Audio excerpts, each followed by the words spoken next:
A racist flight attendant stabbed a black teen with broken glass. 5 minutes later, he was the one with shards sticking out of his skull.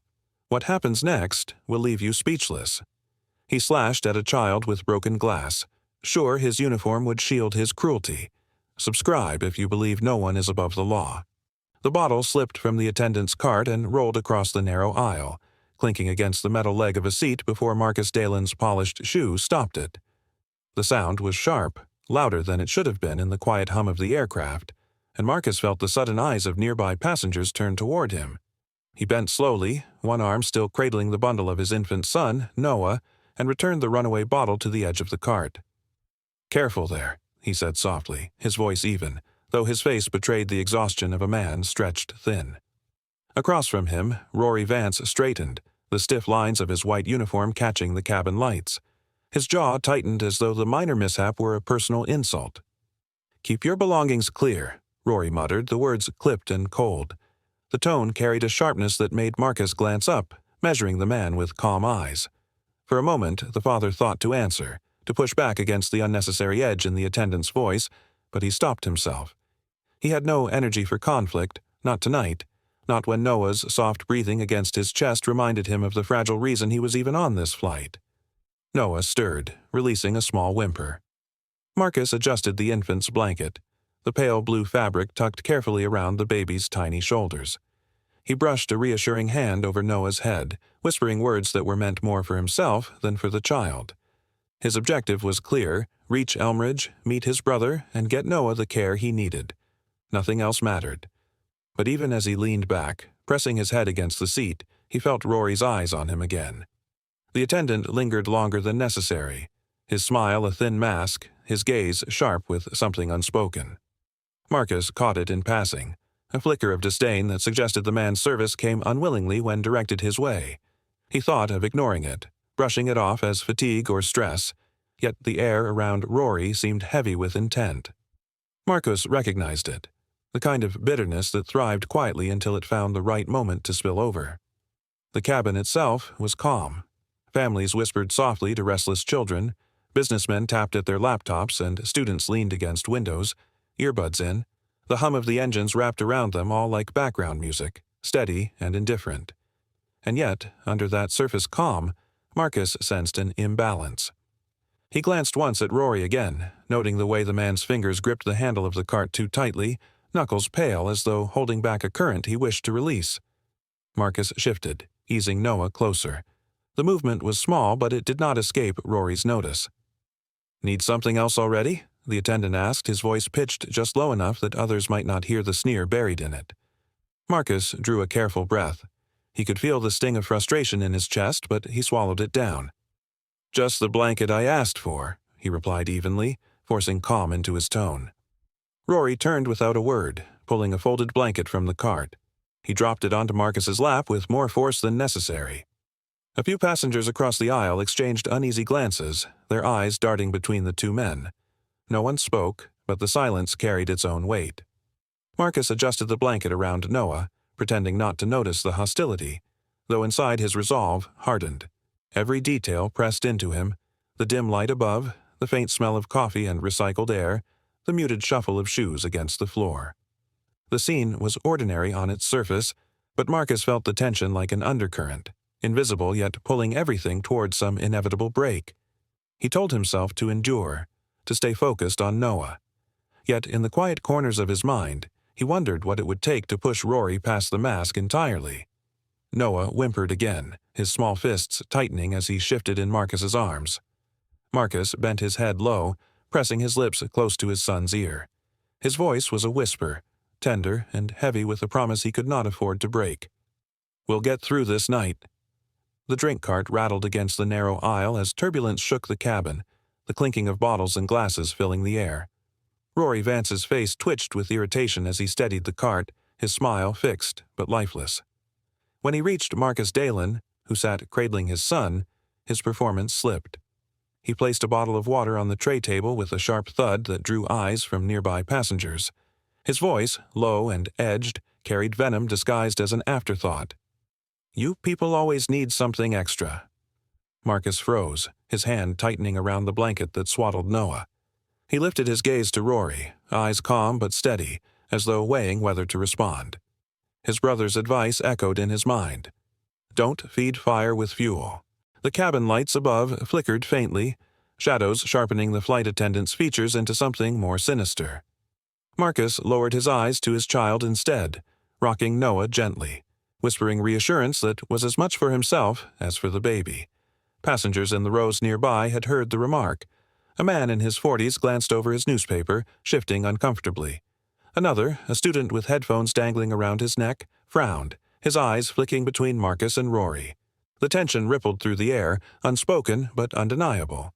Rory sensed it too, and the faint smirk tugging at his mouth revealed that he wanted Marcus to bite back, to give him reason to escalate. But Marcus stayed silent.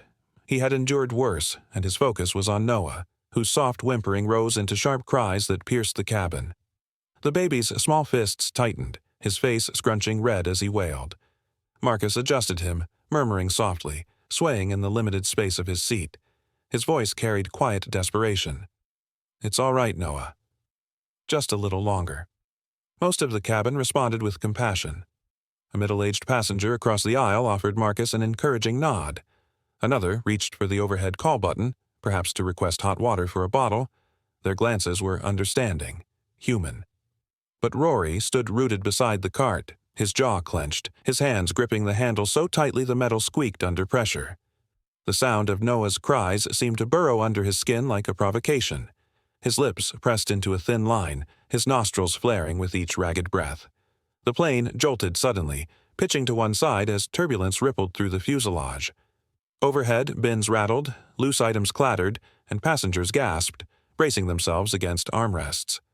A bottle of sparkling water, balanced precariously on the cart's top shelf, tumbled free.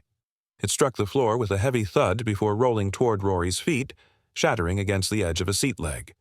Shards of glass scattered across the narrow aisle, catching the dim cabin lights in sharp, dangerous glimmers. Passengers muttered nervously, leaning back to avoid the pieces. One man pulled his feet up onto the edge of his seat. A steward from the other end of the plane started toward them but was halted by the seatbelt sign chiming above. Rory crouched slowly, his movements deliberate, his breathing shallow. He reached for the jagged pieces of glass, fingertips brushing against their cold, glittering edges. For a moment too long, he stayed there, crouched, staring at the shards as though mesmerized. His eyes narrowed, reflecting the fractured light, his lips curving into the faintest, unsettling expression. Marcus watched from across the aisle, his stomach tightening.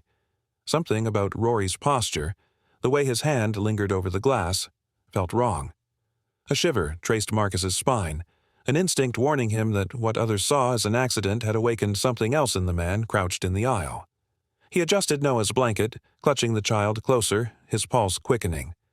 The cabin fell into a strange quiet, broken only by Noah's cries and the muted hum of the engines.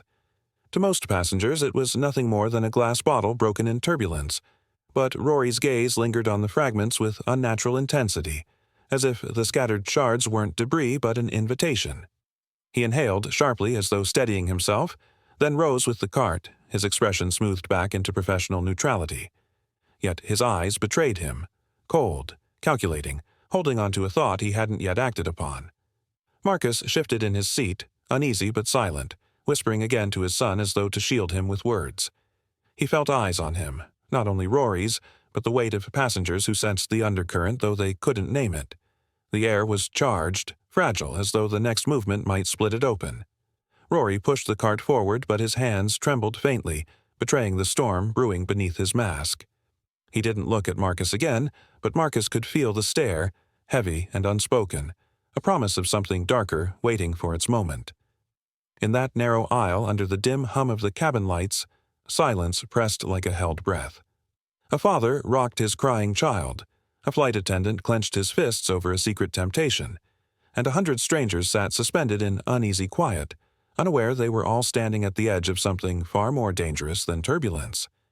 Sometimes, the silence before violence feels heavier than the act itself. The incident erupted without warning. Marcus had just shifted Noah gently against his chest, rocking him in a soft rhythm, whispering lullabies meant to soothe the baby's cries. The child's tiny fists clenched and unclenched against his father's shirt, his wails echoing through the cabin like a fragile alarm bell. Passengers shifted uncomfortably in their seats, some offering sympathetic glances, others pressing fingers to their ears. Marcus kept his focus on Noah, determined to shield him from the impatience of strangers. But the true storm came from directly in front of him. Rory advanced with measured steps, his shoes clicking faintly against the narrow aisle floor. His face was carefully composed, but his eyes betrayed him, burning with a kind of suppressed fury that no smile could mask. He leaned down too close, his voice a venomous whisper.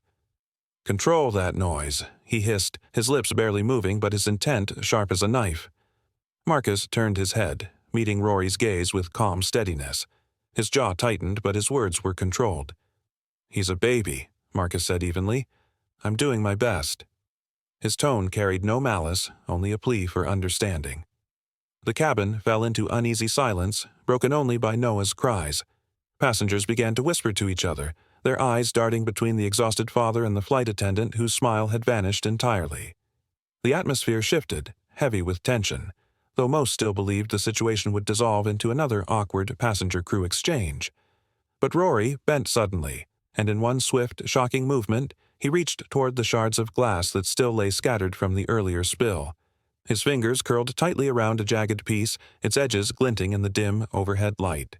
His knuckles whitened as though he had been waiting for this moment all along. Before Marcus or anyone else could react, Rory thrust the shard downward with brutal force. The jagged edge tore into Noah's tiny shoulder, slicing through blanket and flesh alike. A sound ripped through the cabin. Noah's shriek, raw and piercing, the cry of innocence turned into agony. Blood blossomed instantly, staining the pale fabric of the blanket, spreading in uneven crimson patches that made every eye in the cabin widen with horror. Marcus's body reacted before his mind could catch up. He roared in disbelief, clutching Noah close, his hands trembling as they pressed against the wound in a desperate attempt to stop the flow of blood. His eyes blurred, not from tears but from shock, rage, and the overwhelming need to save his son. Chaos erupted around them. Passengers gasped, some screamed, others fumbled with their phones, recording the unimaginable scene unfolding before them. A man in the back shouted for help. Another cursed under his breath, though no one dared to lunge forward. Rory, however, stepped back slowly, the shard still in his hand, his chest rising and falling with controlled breaths. His expression was chillingly calm, as though daring anyone to challenge him. His lips curved into something that might have been a smirk, the satisfaction of a man who believed he had asserted dominance. His objective was clear in the tilt of his chin, the calculated glare in his eyes. He wanted to humiliate Marcus, to shatter the one thing Marcus cherished most. Above the panic, the captain's voice boomed through the intercom. "Ladies and gentlemen, remain calm. Please stay in your seats." The words felt distant, powerless, almost mocking in their futility. Calm was impossible now. Marcus pressed harder against Noah's wound, whispering to him, voice breaking as he tried to keep his son anchored to life. His mind spun wildly, torn between panic and fury. Thoughts clashed inside him like thunder. What if the bleeding doesn't stop? What if Noah slips away before help arrives? What if I do nothing? And yet another voice rose inside him, louder than fear. I cannot stay silent. I cannot remain passive. Rory tilted his head, holding the shard loosely as if daring someone to strip it from him. His eyes lingered on Marcus, cold and taunting. He seemed almost amused at the father's helplessness, as though this act had cemented his authority. But he had not noticed the phones, passengers scattered across the cabin, hands shaking but cameras raised, capturing every detail. Dramatic irony seeped through the moment. Rory believed he had the upper hand, that his actions could be twisted into a story of provocation or accident. Yet the evidence, unseen by him but preserved in trembling hands, sealed his fate more surely than any confrontation could. Marcus's arms trembled, his suit already soaked in blood. He stared at Rory, not as a crew member or an obstacle, but as a direct threat to his child's survival. His heart pounded with a terrible clarity. He had reached the point where no father could remain still. The line between restraint and action had been crossed, and Marcus knew he would never be the same again. He looked down at Noah, his baby's face contorted in pain, and his vision sharpened with a singular purpose. The choice weighed heavily: remain the passive father who waited for others to act, or become the force that struck back, no matter the consequences. The cabin held its collective breath. Fear, tension and silent anticipation filled the air like static before lightning. Marcus's lips moved, though no sound came at first, only the echo of his resolve building inside. When blood stained innocence, something inside Marcus shattered too. The cabin erupted in chaos the moment Eli Mercer's trembling voice cut through the air. "He stabbed the baby! He stabbed the baby!" His cry, shrill with disbelief, ricocheted off the narrow fuselage walls, jolting passengers out of their frozen stupor. Heads snapped toward Marcus, toward the sight of crimson soaking his shirt, toward the shard of glass glinting in Rory Vance's trembling fist. Eli's outburst broke the silence like glass against stone, and the passengers, businessmen, students, fathers, shifted, rising from their seats as if the truth could no longer be contained by fear. Several men moved forward instinctively, their footsteps heavy on the carpeted floor of the aisle. Their eyes blazed with outrage, yet hesitation knotted their limbs. Rory's figure, framed by the cabin lights, became monstrous as he raised the shard, his hand shaking but his voice sharp with command. "Stay back," he barked, spittle catching in the corner of his lips. His chest heaved, his eyes darting wildly from face to face, searching for weakness, searching for control. The passengers faltered, their bravery caught in the snare of the jagged weapon. Marcus sat hunched over Noah, clutching the child to his chest as if his arms alone could shield him from the world. The infant's cries had turned into soft, weak wails, the sound both pitiful and alive. Each whimper sliced Marcus deeper than any blade could, but they also carried a desperate kind of promise. His son was still fighting. He pressed his cheek to Noah's head, whispering urgently, his voice cracking with fear and love. "Stay with me, son. Just stay with me." His suit clung to his skin, soaked through with the warm spread of blood, every heartbeat a reminder of how little time he had. Rory, standing tall and wild-eyed, mistook the hesitation of the passengers as triumph. He sneered, curling his lip in mockery. "He provoked me," he snarled, shifting his weight like a predator. "He lunged. It was an accident. That's all anyone saw." His words, meant to cloak his crime, only stoked the disbelief flickering in the crowd. Cameras and phones rose shakily, their lenses recording not just the scene, but the undeniable image of glass in his hand and blood staining his knuckles. The evidence grew heavier than the air itself, yet Rory clung to his delusion of control, blind to the fact that every second condemned him further. Marcus's heartbeat thundered, not only from fear, but from calculation. He felt the trembling in his knees, the urge to collapse, but forced his body upright. He understood something vital. If Rory believed his dominance was unshaken, he would strike again.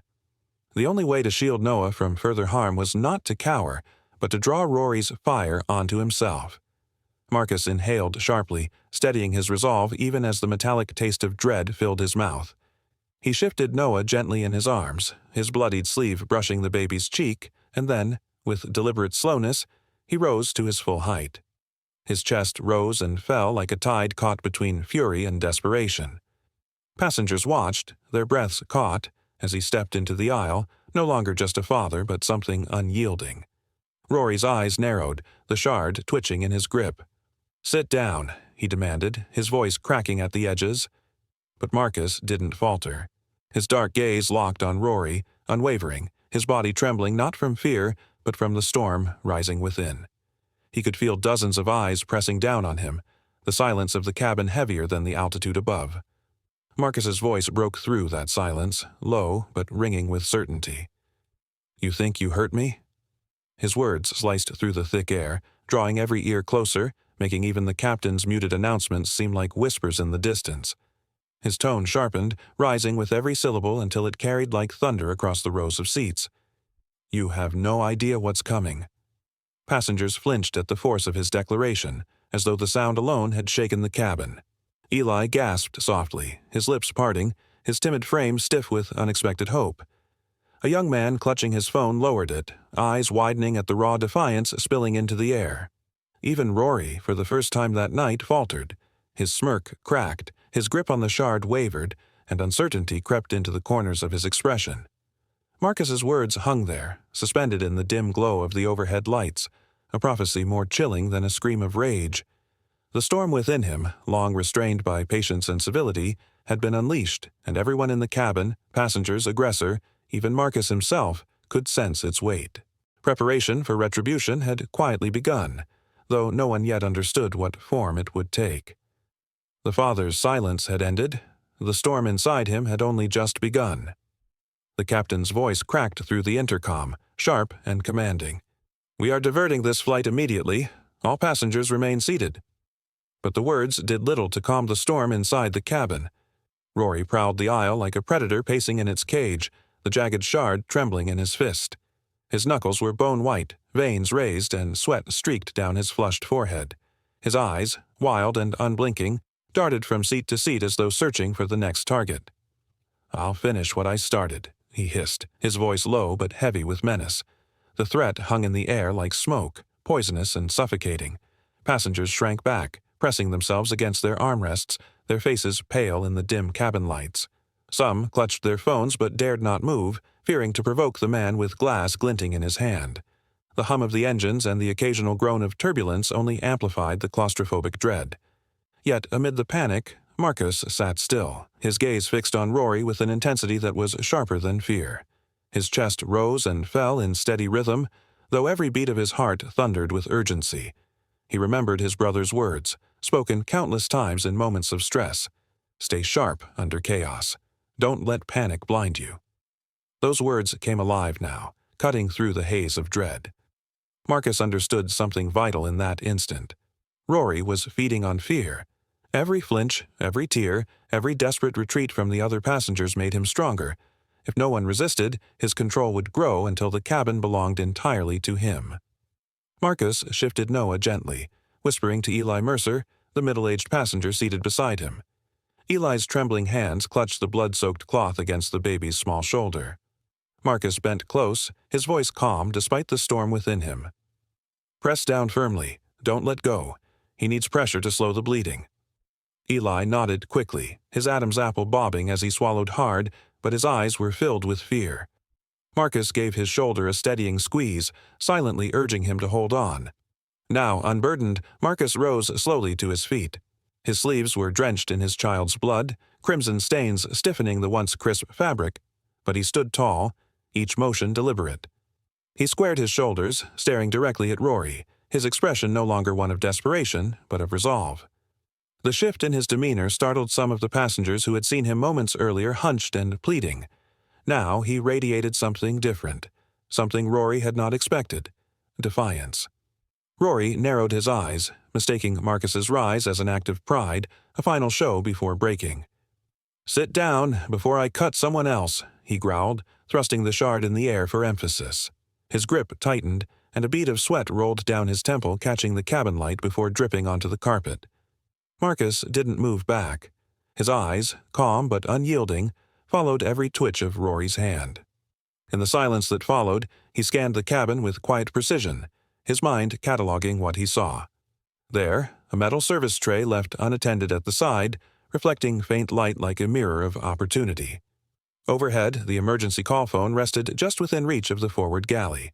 And there, the way Rory stumbled slightly each time turbulence rattled the plane, his balance faltering for a breath before he recovered. Each detail was not random. Each was a piece of the puzzle Marcus was assembling. The passengers held their breath, the air in the cabin thick as if pressing down on them. Marcus drew in a deep breath of his own, centering himself before his voice rang out. Strong, unwavering, it cut through the whispers and the hum of the engines. "You stabbed my son with glass," he said, his tone steady, sharp as steel. He took one step forward, his shoes leaving faint marks on the blood-speckled carpet. His eyes never left Rory's. "Now you've trapped yourself in it." The words fell heavy, echoing in the cabin's stillness. Passengers froze, glancing at each other, sensing that Marcus's declaration was more than anger. It was not a plea. It was not even a threat. It was a promise, layered with something they could not yet name. To them, it felt like prophecy, the signal that the balance of power had begun to shift. Rory, for the first time, blinked with uncertainty. His grip faltered ever so slightly on the shard, and in that moment the entire cabin felt it. The storm inside Marcus had only just begun. The balance of fear had begun to shift. The plane rattled again with sudden turbulence, a deep shudder that made the overhead bins creak and passengers grip their armrests. Marcus steadied himself against the seat back, his eyes narrowing as he shifted closer to the service tray he had noticed earlier. The metal gleamed faintly under the dim cabin lights, vibrating slightly with each tremor of the aircraft. Rory's eyes followed his movement, his lips curling into a sneer. "Back to your seat before I cut deeper," Rory barked, his voice sharp, filled with the authority of a man who thought fear alone could keep control. His knuckles whitened around the jagged shard of glass, the point glistening red at its edge. But Marcus did not retreat. His gaze, calm yet unyielding, locked on Rory's face. The intensity unsettled the attendant, if only for a flicker of a second. Marcus's hand closed around the tray, lifting it slowly, feeling the cold weight settle into his palm.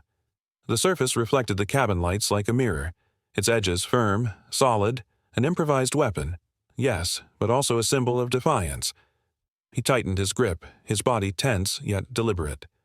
A hush seemed to fall over the nearest rows as passengers realized something irreversible was about to unfold. Then, cutting through the quiet, a voice rang out, "Everyone will see what you've done." It was Jonas Heller, a young law clerk in a neatly pressed shirt, his phone raised firmly in both hands. His voice wavered with nerves but carried a bold edge, the kind of courage born in the heat of crisis. His camera lens pointed directly at Rory, the small red light recording. Gasps rippled through the cabin as passengers turned toward the declaration. Dramatic irony hovered in the air like an unspoken truth. Rory, who believed he could manipulate the story, was already bound to digital evidence he could never erase. His face twisted with rage and he lunged at Jonas, his arm swinging forward, glass raised high to strike. The movement was wild, desperate, and dangerous. Marcus's instincts surged into action. His eyes tracked Rory's motion with the precision of a man who had prepared for this moment. In one fluid arc, Marcus swung the tray with every ounce of force in his arm. The sound of metal striking bone cracked through the cabin, sharp and chilling. The shard of glass flew from Rory's grip, spinning across the aisle before clattering onto the carpet with a hollow, useless echo. The passengers gasped collectively, some crying out in shock, others pressing hands to their mouths. For a breathless second it seemed the danger was over. Rory staggered backward, clutching his injured wrist, his face twisting with both pain and fury. His breathing came fast, harsh, the sound of an animal cornered rather than a man in control. Marcus held the tray firm at his side, his chest rising and falling with controlled breaths. His voice, though quiet, carried through the stunned silence. "It's over, Rory." The words were not a plea, but a verdict. Yet in Rory's eyes, madness still burned. With a guttural growl, Rory shoved a nearby passenger aside and dropped to the floor. His fingers scrambled desperately across the carpet until they closed around another shard of broken glass. Blood dripped freely down his forearm, staining his sleeve, yet he seemed blind to the pain. He rose, trembling but defiant, the shard clenched once more in his shaking fist. Marcus took a step forward, his body coiled and ready, his eyes locked on Rory's every twitch. Passengers cried out in protest, some begging him to stop, others urging Marcus to strike again. Jonas, still recording, whispered in disbelief, "He won't quit. He just won't quit." The cabin's tension thickened, pressing down on every man inside. Rory's chest heaved as he glared at Marcus, his voice hoarse and low. "You think you've won? I'll make sure no one forgets this." His words dripped with venom, but his movements betrayed his weakness. His wrist shook, the shard barely stable in his grasp. Foreshadowing pulsed in the dim lights above, every flicker of turbulence reminding Marcus, and everyone watching, that Rory's chosen weapon was not a tool of power, but of doom. Blood continued to slick his fingers, the glass biting into his own skin as much as it threatened others. His obsession was no longer about victory. It was about destruction, even if that destruction consumed him as well. Marcus straightened, his tray still poised, his expression unreadable but steady. Around him, the cabin seemed to hold its breath, the passengers' fear mingling with a strange kind of anticipation. They all knew the confrontation wasn't over, but none could predict how it would end. The air was thick, every sound amplified, the hum of the engines, the shallow gasps of nearby men, the faint groan of Rory's strained breaths. Marcus's mind calculated like a chess player, watching for openings, bracing for the next strike. The balance of control had shifted, but the battle was not yet won. In that suspended moment, with Rory trembling and clutching the very shards that betrayed him, the truth became clear to all who watched.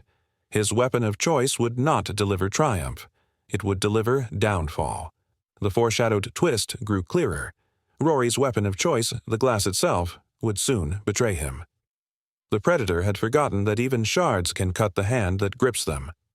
Rory lunged forward, the jagged shard flashing under the cabin's dim lights, his movements frantic and unpredictable. The air felt thick, filled with gasps and the muffled cries of passengers pressed against their seats. His blade hand carved through the space in front of him, desperate to strike something, anything, that would prove he still had control. One passenger, a man in his 40s with a loosened tie, wasn't quick enough to step back. The shard grazed his arm, tearing fabric and skin, leaving a sharp red streak that darkened rapidly. The man cried out, clutching his wound, stumbling into the arms of another traveler who pulled him back toward safety. Marcus didn't flinch. His eyes, wide but steady, locked on Rory's every move. He had stopped seeing a flight attendant with a weapon. He now saw an opponent on a chessboard.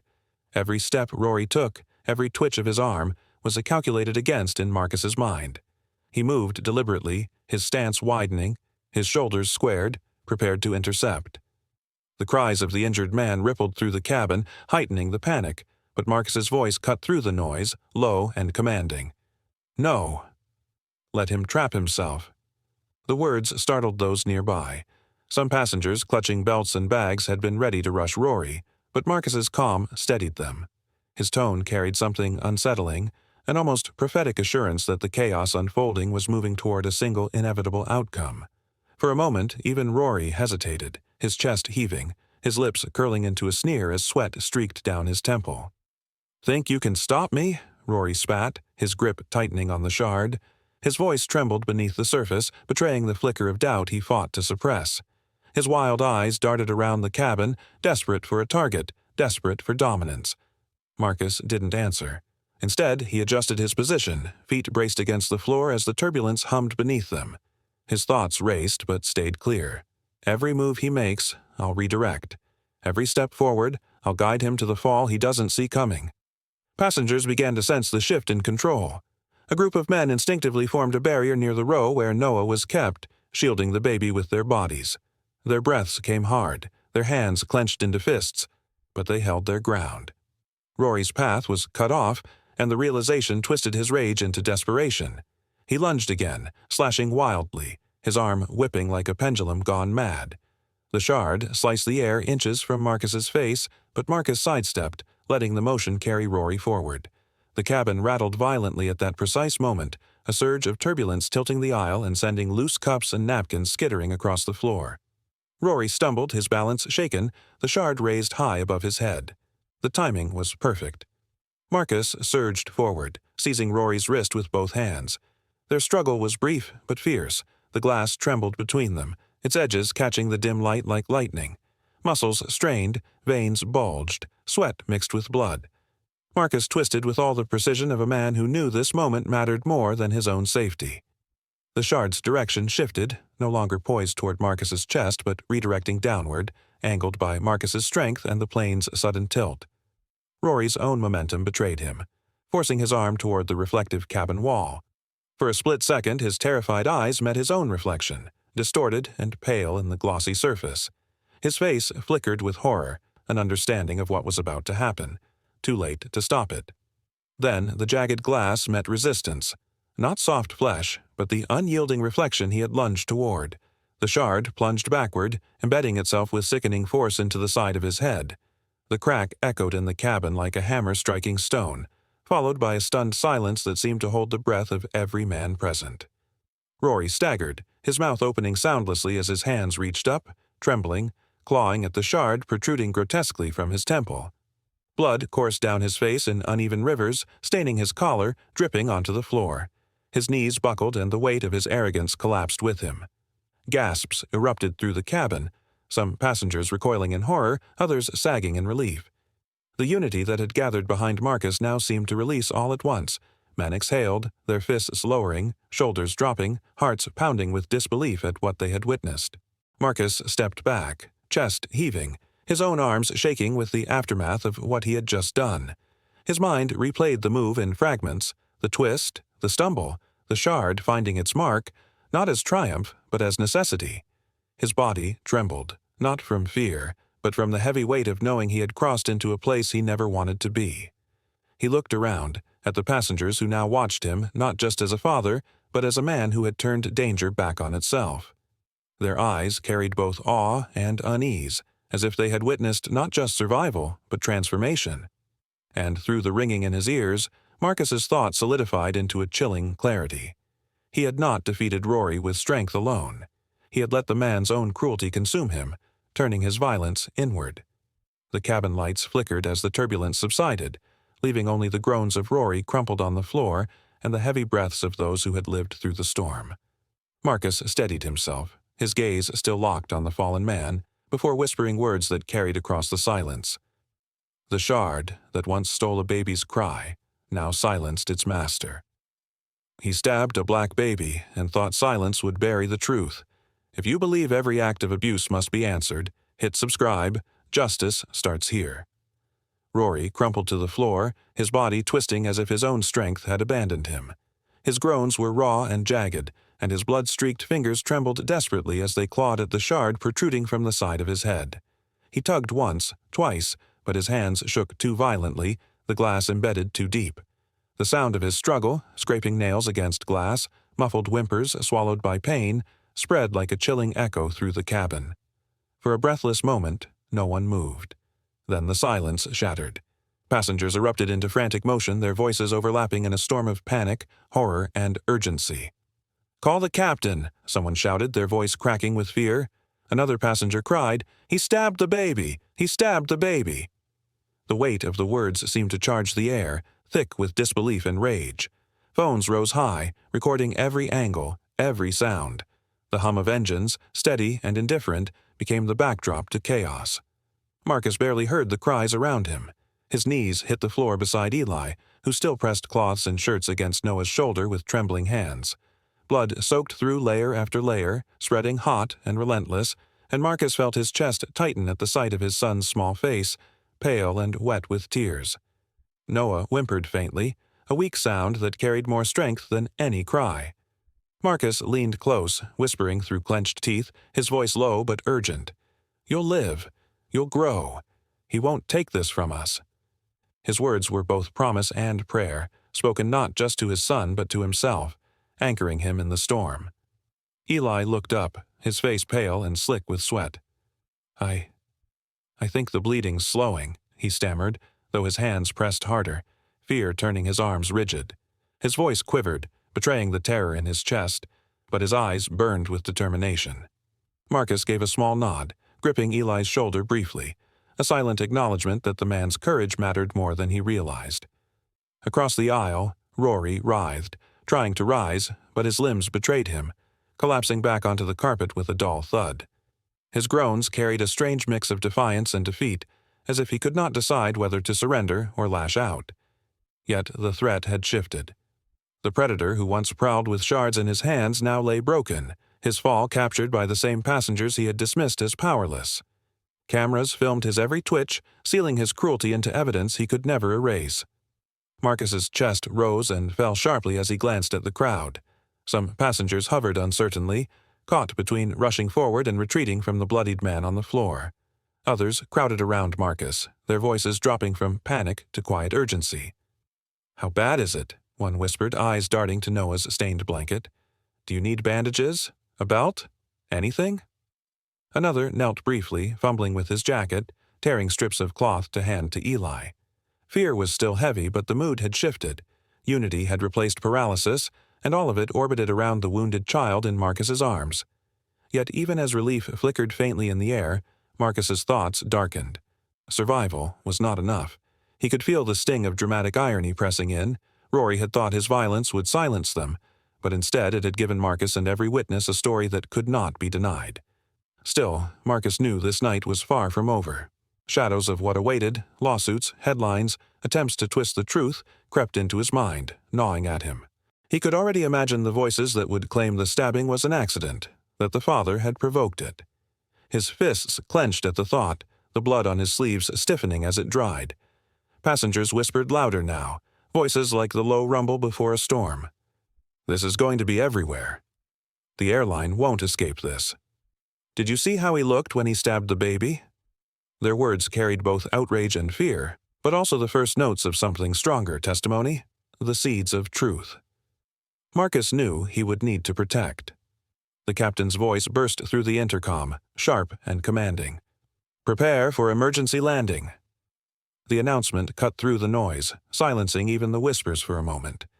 Overhead, lights dimmed, casting the cabin in a dusky glow that made every streak of blood, every pale face, more pronounced. The descent began abruptly, pressing passengers back into their seats, luggage rattling in overhead compartments. The angle of the plane made Rory slide slightly, his body shifting limply as groans escaped his lips. Marcus steadied himself, cradling Noah once more, his hands careful not to disturb Eli's makeshift bandage. He bent low, his cheek brushing the top of Noah's head, inhaling the faint warmth of his son's hair beneath the copper tang of blood. In the quiet between chaos, his voice dropped to a whisper, too soft for anyone but his son to hear. "The world will know what you endured tonight." The plane descended sharply toward Elmridge Regional Airport, the cabin shuddering as if the very sky resisted their landing. Overhead compartments rattled, cups rolled down the aisle, and passengers clutched their armrests with white knuckles. Marcus sat rigid in his seat, Noah pressed tightly against his chest. The child's small body was weak, his bandaged shoulder soaked through with red despite the makeshift wrappings of torn shirts and napkins. Every shallow breath from Noah felt like a countdown that Marcus had no way of stopping. The father's heartbeat pounded in rhythm with the rumble of the engines, louder and heavier with every second of descent. Across the aisle, Rory lay pinned against the floor by two men who had finally dared to restrain him after Marcus struck him down. His head lolled weakly to one side, blood trickling from his temple where the shard had lodged. Yet even in this broken state, he forced his swollen lips into a crooked sneer. He raised his head just enough for his voice to carry, low and raspy, but sharp enough to pierce Marcus's thoughts. "You'll be blamed," he whispered, the corners of his mouth twitching with cruel satisfaction. "Wait and see." His eyes glimmered with the satisfaction of a man who still believed he held power, even as life leaked out of him. Marcus's stomach twisted at the words. He knew too well the truth in Rory's threat. In the twisted logic of power, lies often outlived truth, and predators had a way of painting themselves as prey. He looked around the cabin. The faces of fellow passengers mirrored his dread, pale, shaken, but not blind. Phones had recorded everything. Witnesses had cried out, and yet Marcus knew the fight was far from over. The true danger now would not come from shards of glass, but from twisted stories. The screech of the landing gear jarred the passengers from their silence. The plane bounced hard on the runway, sparks flashing briefly against the night before stabilizing. Gasps rippled through the cabin as the force drove them into their seats. The lights of Elmridge glowed faintly beyond the windows, flickering like scattered embers against the darkness. Inside, the atmosphere was a blend of relief and dread, as though safety was only a fragile illusion. Noah whimpered softly, the sound both a miracle and a knife to Marcus's chest. He pressed his lips against his son's damp forehead, whispering words that trembled with fear and determination. "Stay with me, son. Just hold on." The boy's tiny fingers twitched against Marcus's blood-stained shirt, a faint response that filled him with fragile hope. The intercom crackled to life. The captain's voice, steady but strained, filled the tense cabin. "Ladies and gentlemen, remain seated. Emergency crews are waiting outside. We'll have assistance boarding immediately." His calm tone contrasted sharply with the chaos around them, but Marcus knew that nothing about this landing was ordinary. Through the windows, sirens wailed and blue and red lights flashed across the tarmac. Fire trucks, ambulances, and police vehicles swarmed toward the plane, their lights reflecting against the fuselage. A murmur spread through the passengers as the realization sank in. This was no longer just a flight. It was now an incident the whole city would soon know about. The doors burst open and paramedics stormed inside, their uniforms a blur of green and white under the cabin lights. They moved quickly, splitting into two teams, one rushing to Rory, the other toward Marcus and Noah. The first medic reached for the baby, his gloved hands outstretched. "We need to move him now," he said firmly, his eyes flicking from the soaked bandage to Marcus's desperate face. Marcus hesitated. His instinct screamed to pull Noah back, to shield him from strangers, from uniforms, from anyone who might take his child away. His arms tightened protectively, and for a brief moment he nearly refused. But then Noah's weak cry cut through his fear. Marcus forced himself to loosen his grip, his voice breaking as he whispered, "Save him. Please." The paramedics laid Noah on a stretcher with careful precision, their movements practiced yet urgent. Marcus stayed close, his hands hovering as though any distance would mean betrayal. He could see Rory being lifted onto another stretcher in the corner of his vision, police officers moving to guard him. The irony burned. The attacker and the victim, both carried out side by side. As they moved down the narrow aisle, passengers pressed back against their seats, whispering, filming, or simply staring. Marcus caught fragments of their words. Hero, madman, poor child. None of it mattered now. All that mattered was Noah's breathing, each fragile inhale like a fragile promise. When they reached the open cabin doors, the night air struck Marcus cold. The tarmac stretched wide beneath the floodlights, alive with chaos. Sirens wailed closer, and officers barked orders, trying to control the scene. Marcus stepped onto the metal stairs, his eyes never leaving his son. For an instant, he thought of fleeing, just running into the night, carrying Noah away from all of this. But he forced the thought down. There was no escape from this fight. The stretcher wheels clattered against the ground as paramedics rushed Noah toward the waiting ambulance. Marcus followed so closely that one medic had to grip his shoulder to keep him from obstructing their work. "Stay close, sir," the man said firmly. "He's in our care now." Marcus nodded, but his eyes burned with distrust. He could not silence the voice in his head, the same one that had echoed from Rory's lips. Blame, lies, manipulation. Even here, surrounded by flashing lights and uniforms, he feared for the truth. But he swallowed that fear, focusing on the only thing that mattered, Noah's survival. As he climbed into the ambulance, sitting beside the stretcher, he leaned close to his son, his voice a low, trembling promise. "Stay awake, son. Your fight isn't over yet." At the hospital, the emergency room doors slammed open as Marcus stumbled inside, his shirt stiff with Noah's dried blood. The bright fluorescent lights above seemed harsher than ever, glaring down on him as though accusing him for what had happened. His hands trembled from both exhaustion and rage, clutching his son's blanket so tightly that his knuckles had turned pale. Nurses rushed past, but Marcus could barely focus on their hurried movements. His entire world had shrunk to the closed doors that now separated him from his son. Then, with swift, purposeful steps, Dr. Adrian Dalen appeared, his blue scrubs streaked faintly from earlier operations, his eyes immediately locking onto Marcus. For a moment, his face hardened in shock at the sight of his brother, the dried crimson stains, the vacant stare, the silent plea for help. But almost instantly that shock softened into determination. Adrian approached without hesitation, his voice firm yet laced with urgency. "Give him to me," Adrian said, stretching out his arms with a steadiness that masked his own rising fear. Marcus hesitated, his arms tightening protectively around Noah as though handing him over might mean losing him forever. His voice cracked as he whispered, "He's slipping. Adrian, he can't stop crying." Adrian's expression did not falter. "He's stable enough for surgery," he assured, though his tone carried the heavy weight of risk. His hands, though practiced and calm, lingered for a moment on Marcus's as he lifted the infant. That touch was both reassurance and an unspoken command. "Trust me." Marcus finally released his grip, collapsing into a plastic chair in the hallway as his brother carried Noah into the blinding white of the operating room. His chest heaved, as though only now realizing he had been holding his breath since the moment glass pierced his son's flesh. His hands clawed at the armrests, desperate to hold on to something solid while the world spun around him. Outside the sliding doors, chaos was already growing. Reporters had swarmed the hospital entrance within minutes, tipped off by passengers who had uploaded grainy videos from the flight. The muffled roar of voices echoed even into the sterile corridors. "Flight attendant attacks infant midair." Cameras flashed through glass panes, the light reflecting against the polished floors in cold bursts. Marcus bowed his head, his body folding forward, unwilling to face the circus forming outside. Yet even through the walls, the voices carried. Some reporters cried for justice, others speculated wildly, and still more questioned whether such a story could even be true. Social media had already fractured the narrative into warring factions, sympathy on one side, doubt on the other. Hashtags lit up in neon glow across television screens as strangers miles away argued over whether the stabbing of a child could possibly have happened in a modern airline cabin.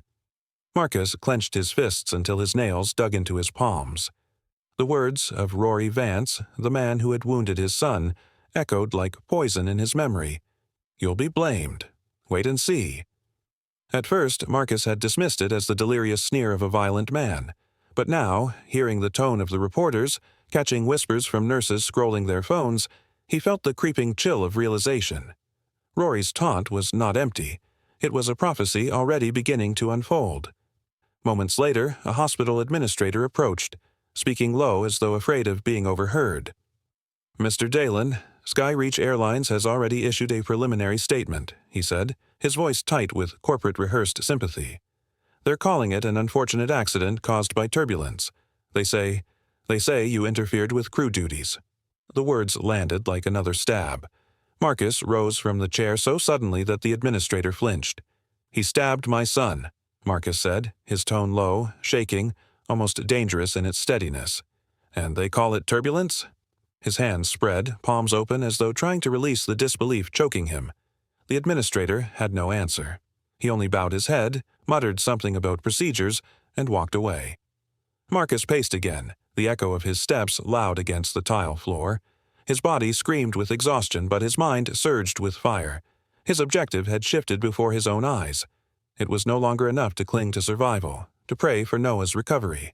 If he let Skyreach's words stand, if he allowed them to bury Rory's cruelty beneath polished legal phrases, then Noah's suffering would be erased, reduced to a line of corporate denial. He leaned against the cold wall, dragging a blood-stained hand down his face, and whispered to himself, "They will not erase this. They will not twist this." Through the glass he could see his brother moving swiftly in the operating room, surrounded by other surgeons. Machines beeped in rhythmic pulses, each sound both terrifying and reassuring. Marcus closed his eyes and breathed deeply, but the image that came back to him was not of his brother saving Noah. It was of Noah's blanket, crimson and soaked, clutched desperately in his own arms as the cabin had spun into chaos. That picture would not leave him, would not let him rest. Outside, the roar of cameras grew louder. Inside, the hum of machines filled the sterile silence. Between them stood Marcus, caught between despair and determination. Slowly, his hands dropped to his sides, then curled again into fists, this time not from helplessness, but from resolve. He lifted his head, eyes burning with quiet fire. They thought this would break him. They thought his silence would remain silence. But Marcus knew differently. They thought the truth could be spun, but they underestimated a father's fury. Marcus sat stiffly in the cold conference room, the sterile hum of fluorescent lights pressing down like a second weight upon his shoulders. The smell of disinfectant still clung to his clothes, mixed with the faint metallic scent of dried blood that no amount of scrubbing could fully erase. He hadn't changed since the night before. His shirt remained streaked, the collar stiff where Noah's blood had soaked in. Around the table, sharp suits filled the chairs like a jury waiting to deliver a sentence. At the head sat Victor Hale, Skyreach's lead attorney, his polished tie catching the pale light as though mocking the raw exhaustion carved into Marcus's face. "Mr. Dalen," Hale began, his voice measured, confident, each word chosen like a weapon sharpened for court. He leaned forward, clasping his hands in a show of false civility. "We sympathize with your ordeal, but we cannot ignore reports that you struck our employee with a tray. That, by law, constitutes assault." The words were delivered with the precision of a blade, meant to wound while appearing diplomatic. Marcus's jaw flexed as he replayed the moment in his mind, the tray swinging, the desperate crack against Rory's wrist. He hadn't thought about legality then. There had been no time for rules, only survival. He fixed his gaze on Hale, voice steady despite the anger simmering beneath. "He stabbed my son with glass. You call that service?" The room stiffened. The police officer at the corner shifted in his seat, pen pausing over his notepad, but said nothing. Airport Security's representative kept his eyes lowered, as if eager for this to end without confrontation. Hale, however, smiled faintly, a smile that never reached his eyes. He slid a folder across the table, its weight heavy with intent. Inside were typed statements, neatly signed, words bent and twisted.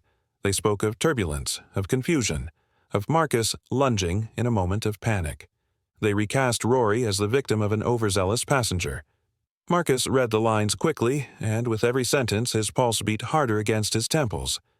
"These are lies," he said, low and certain, though his fingers curled against the edge of the folder, leaving faint dents. Hale's smirk deepened, his tone slipping into rehearsed sympathy. Perception matters, Mr. Dalen. Passengers recall what they think they saw. The law cares less about emotions and more about actions. You raised a tray. That cannot be denied. Marcus wanted to slam his fists on the table, but instead, he drew a long breath, forcing his voice to remain calm. And what of the cameras? Half that cabin had their phones out. For a moment, silence hung like a blade in the air. Then Hale tapped his pen lightly against the folder, eyes gleaming with quiet triumph. Most of those passengers have already agreed to release their footage through us. For context, for narrative. The public needs clarity, after all. Marcus's stomach tightened. He knew what that meant, clips carefully edited, moments cut to protect Skyreach, to shift blame onto him. Dramatic irony pressed heavily upon the room. The truth, plain as daylight in raw footage, was already being buried under layers of legal strategy. But then, movement caught his eye. Through the glass door of the conference room, Eli Mercer stood. The timid accountant from the flight, his shoulders slightly hunched, his phone gripped so tightly his knuckles had turned pale. His face was tense, eyes locked on Marcus with a quiet determination. For the first time since stepping into the room, Marcus felt a flicker of hope. Their gazes met. Eli gave the smallest, almost imperceptible nod. No one else noticed. To the others, Eli was just a lingering bystander. But to Marcus, that nod was a lifeline, a silent vow that not all evidence had been surrendered, not all voices had been silenced. Marcus leaned back in his chair, masking the surge of energy that ran through him. He feigned weariness, let his body slump slightly, as though Hale's accusations had worn him down. But behind his still eyes, his mind turned sharp as glass. There was a witness. There was a weapon, yet untouched. Hale, mistaking Marcus's silence for defeat, began to gather his papers with the quiet certainty of a man who believed the battle already won. You see, Mr. Dalen, the company has no desire to prolong this ordeal. If you cooperate, perhaps this can end swiftly. Marcus's lips curved faintly, not in surrender, but in promise. His voice came quiet, measured, carrying across the sterile room with a weight heavier than any folder of lies. The company thought the story was theirs to write. Marcus would prove otherwise. The gavel struck once, sharp and commanding, and the courtroom fell into a heavy silence. Every seat was filled, the air thick with anticipation, the hum of whispers dying away as Judge Leonard Cross entered and took his seat. All eyes shifted forward when Marcus Dalen stepped into the room, his posture upright though his exhaustion showed in the drawn lines of his face. Resting in a sling across his chest was Noah, his tiny shoulder still bound in white bandages. The scar peeked faintly from beneath the cloth, a haunting reminder of the night on Flight 227. Gasps and murmurs rippled through the room, not of outrage but of quiet awe. Justice was no longer abstract. It was alive, breathing, and carried in Marcus's arms. Across the aisle sat Rory Vance, pale and sunken, his forehead wrapped where the glass had pierced his flesh. The swagger he once wielded had withered into an uneasy stillness. His eyes darted nervously toward Marcus, then away, as if meeting his gaze meant admitting what he had done. Skyreach's attorneys flanked him, their suits crisp, their expressions rehearsed with sympathy but sharpened with calculation. They leaned forward as the judge signaled for opening arguments to begin. Victor Hale, Skyreach's lead counsel, stood first. His voice was smooth, his tone almost pitying. "Ladies and gentlemen of the jury," he began, sweeping a hand toward Rory, "this is not the case of a violent man, but of a loyal employee overcome by a psychotic episode, a sudden break triggered by turbulence and provocation." He paused, letting the words sink in. "Mr. Vance was pushed into circumstances no one could endure. We must ask ourselves, was it aggression, or was it illness?" Marcus's jaw clenched, but he remained still, fingers lightly stroking Noah's back as if to anchor himself. He knew what the lawyer was doing, planting seeds of doubt, attempting to shift Rory's violence into tragedy. The narrative twisted Rory into a victim, and Marcus into the instigator. Dramatic irony curled through the room, for while Hale built his case on uncertainty, truth sat waiting to be revealed in the form of evidence they could not control. When Hale finished, Daniel Kerr rose from the opposite table. Marcus's attorney was calm but deliberate, his words edged with quiet fire. "This is not the story of a loyal man overwhelmed. This is the story of a father forced to defend his infant son when the very person charged with safety became the danger." He gestured toward Marcus, then to Noah. "The proof is not in theory or speculation. The proof is in what you will see with your own eyes." He nodded to the technician at the back. Lights dimmed slightly as the courtroom screens flickered to life. One by one, passenger recordings appeared. The first showed Rory's sneer as he muttered under his breath, his contempt audible even in the muffled chaos of the cabin. Another clip captured his approach, the shard of glass in his grip gleaming under fluorescent lights.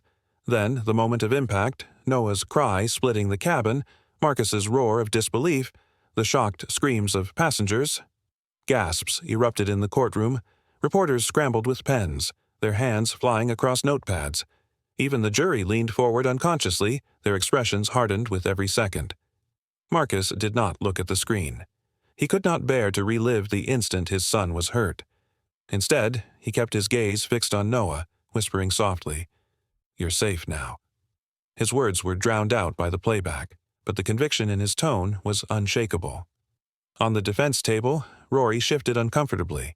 His lips tightened, his hands twitching as though he wished he could snatch the shard back from memory. But the evidence was undeniable. His smirk, once his shield, now betrayed him in moving images. The irony was bitter. What he once wore as power had become the proof of his cruelty. When the footage ended, the silence was thick, broken only by the sound of Judge Cross clearing his throat. Daniel stepped closer to the jury, his voice calm yet piercing.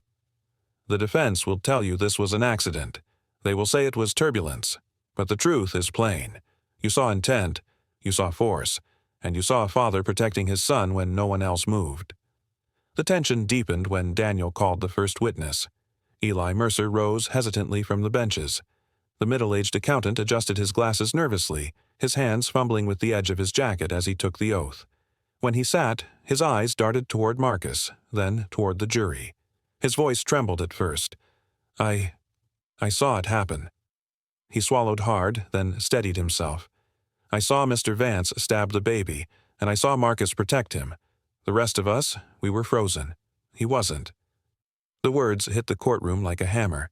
For all the polished rhetoric of the lawyers, Eli's simple honesty carried the weight of truth.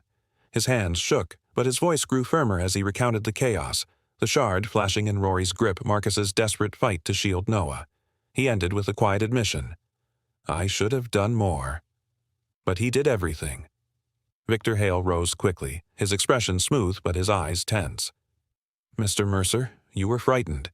Isn't it possible your memory exaggerated what you saw?" His words tried to slice through Eli's resolve, but Eli shook his head firmly. "Number fear doesn't make me see things that weren't there. It only makes me remember why I didn't act. But Marcus did, and that's the truth." A murmur rippled through the courtroom, and the jurors' faces told what they thought. The defense's narrative was cracking. The foreshadowing of Daniel's words earlier, that the shard itself still had something left to say, hung heavily in the air, as though the courtroom was holding its breath for what would come next. Daniel placed a steady hand on Eli's shoulder as he stepped down. Then he turned back toward the jury, his voice lowering with precision. "Ladies and gentlemen, you have seen the footage. You have heard the witness. But the shard that silenced a cabin was about to speak louder than all the lawyers in the room."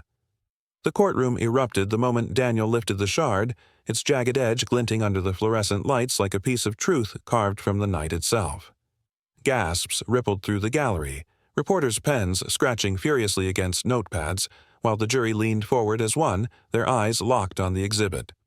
Daniel's voice carried with deliberate calm, measured but powerful. "This shard is not just a weapon. It is a witness." His words echoed, pulling every ear into the gravity of the moment. The forensic analyst, a bespectacled man in his 50s, stood beside him and gestured to the evidence photographs projected onto the screen. One side of the glass was streaked with blood, Noah's blood, innocent, raw, undeniable. But the other side bore Rory's own, smeared in a way that revealed not an attack inflicted from without, but a violent rebound against his own body. The implication was clear. Marcus had not been the aggressor. He had only defended, only redirected. A murmur rolled through the crowd, louder this time, and Rory stiffened in his seat. His bandaged head twitched slightly, as though the wound still throbbed with memory. He leaned toward his lawyer, Victor Hale, his lips moving in quick whispers, but his eyes betrayed him, bloodshot, frantic, darting between the jurors and the shard that now betrayed him. "Objection!" Hale suddenly barked, his voice breaking under strain. "This evidence is prejudicial." His words cracked against the rising wave of outrage, but Judge Cross was unmoved. The gavel struck hard, a thunderous sound that silenced the chamber. "Overruled," the judge declared firmly. "The jury will consider the exhibit." His eyes lingered on Rory, not with sympathy, but with the kind of cold scrutiny that pressed truth like weight against a man's chest. Marcus sat at the plaintiff's table, Noah secured gently in the sling across his chest. He had said little throughout the proceedings, but now, as the shard was passed around for closer inspection, he could not help the tightness in his throat. He felt every eye flicker toward him, every whispered breath about the scar on his son's small shoulder, every comparison drawn between the fragile infant and the weapon that had pierced him. His jaw tightened, his hand pressed softly against Noah's back, steadying himself as much as his child. He thought of the flight, the cries, the blood, the chaos, and now, watching Rory squirm, he felt the weight of justice edging closer. Yet the climax was not over. Daniel's tone shifted, softer but cutting like a blade. "Your Honor, the defense has argued that my client attacked Mr. Vance, but we have more." He turned toward the gallery, and a figure rose. Jonas Heller, the young law clerk who had sat quietly, phone clasped in his hands like a secret waiting to breathe. His steps to the stand were hesitant, almost trembling, but there was resolve in his eyes. He adjusted his tie nervously, lifted the phone, and spoke. I recorded something that night. I didn't show it before because I was afraid it wouldn't matter, but—" He paused, inhaling deeply, then added, "I think you all need to see this."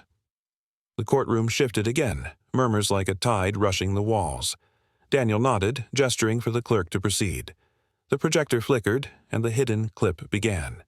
The footage was grainy, dimly lit by cabin lights, but the figure was clear. Rory Vance, crouched low near the galley, his lips curling into a smirk. The audio crackled, but the words rang sharp enough to cut the silence. "Let's see if they still praise you when I'm done with the brat." Gasps tore through the room, louder than before, sharp and horrified. The jurors recoiled, some leaning back, others leaning forward with faces hardening like stone. Reporters scrambled to capture every frame. Judge Cross's face darkened, his gavel slamming once more, though this time the noise was less for order and more to break through the storm of reaction. Rory's complexion drained of color. He slumped, muttering incoherently, words lost in the roar of disgust rising from the gallery.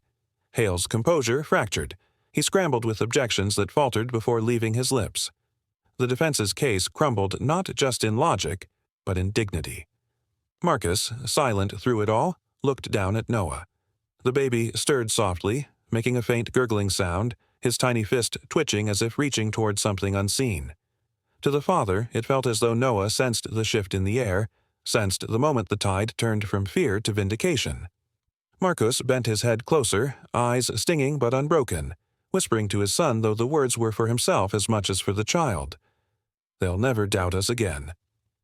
The silence that followed was heavy, but not the silence of fear. It was the silence of truth, a truth that had been hidden under lies, now burning in the open. Daniel stepped back from the podium, his expression grim but victorious. The jury's eyes were no longer searching. They were set. The battle that began in the cabin had carried into this room, and its outcome was no longer in doubt. In that instant, Marcus's quiet objective from the beginning, to protect and to be believed, was finally within reach.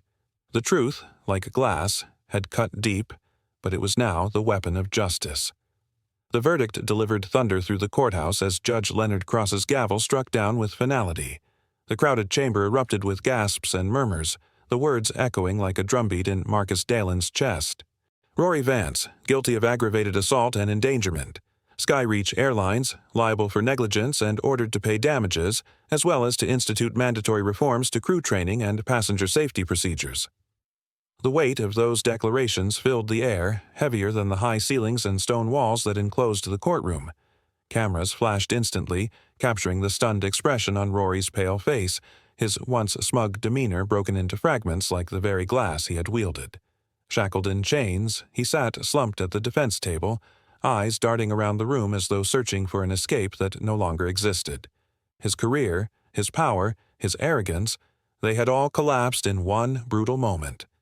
Marcus rose slowly from his seat, every movement deliberate, his body heavy with exhaustion yet steeled with dignity. He adjusted the sling holding Noah close to his chest, the child stirring softly, unaware of the storm that had just ended around him. The scar on Noah's small shoulder peeked from beneath the fabric, a constant reminder of pain, but also survival. Marcus's gaze fixed on his son, and in that look was the silent truth of his entire struggle, that everything had been endured for this boy's chance to grow safely. As the bailiffs escorted Rory out, the clinking of his chains clashed against the clicking of reporters' keyboards and the hum of murmured conversations. The sight carried its own irony. The man who once wielded control over a cabin of passengers now marched powerless, bound, and exposed. Outside, the courthouse steps were awash with chaos. Journalists pressed forward, microphones thrust like weapons, their voices overlapping in frantic waves. "Mr. Dalen, what are your thoughts on the verdict? Do you believe Skyreach will truly reform?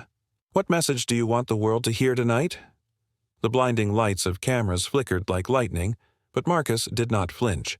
He stood tall, Noah's warmth against his chest grounding him, and when he finally spoke, his voice was steady, rich with exhaustion yet resolute with conviction.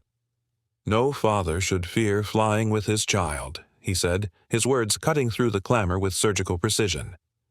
For a brief moment, silence followed, an uncharacteristic pause from the press as the weight of his statement sank in. Then the storm surged again, reporters shouting follow-up questions, bystanders clapping, some even shouting encouragement. Dramatic irony colored the moment. Rory had once sneered that Marcus would be blamed, that truth would bend to power. Yet now it was Marcus whose words ignited headlines and inspired conversations across the country. By nightfall, his face and his son's scarred shoulder filled screens, becoming symbols of resilience. Advocacy groups rallied, demanding greater protections for families, while lawmakers debated urgent reforms to airline safety policies. The irony was sharp. Rory had believed that glass in his hand gave him strength, but now his cruelty had built a movement far larger than himself. Weeks later, long after the cameras had dimmed and the courthouse doors had closed, the true resolution came not with applause or headlines but in the quiet of Marcus's own living room. The air smelled faintly of coffee, the soft glow of a lamp illuminating the modest space. Marcus sat on the couch, Noah nestled against his lap, the boy's small body wrapped in a blanket patterned with stars. The scar along his shoulder was still visible, a thin pink line that told a story deeper than words. Adrian Dalen, Marcus's brother, sat across from them, his tired face softened by relief as he watched Noah reach for toys on the rug. The hum of the refrigerator, the creak of the wooden floor, the ordinary sounds of home wrapped around Marcus like a long-awaited embrace. Noah looked up, his wide eyes brimming with innocence unclouded by the memory of pain. He reached his tiny hand upward, fingers curling into Marcus's sleeve, tugging gently as if to anchor his father in the present moment.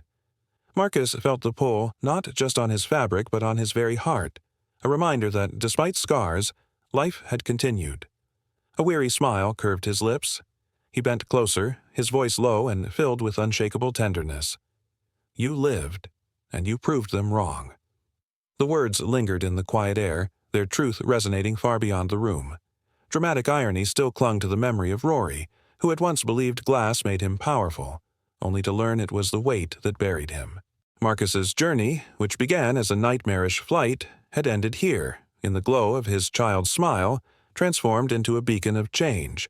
His objective, protection, truth, and justice, was complete, though at great cost.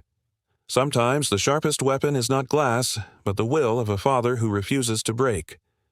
Minutes later, the glass he used against a child was turned back on him. If you stand for protecting the innocent and demanding accountability, subscribe now. Together, we rise. Disclaimer: the story you just watched is fictional. It explores themes of racism, violence, and the consequences of unchecked hatred in everyday spaces. Its purpose is to raise awareness about systemic discrimination, provoke reflection on accountability, and inspire action toward justice, safety, and dignity for all individuals.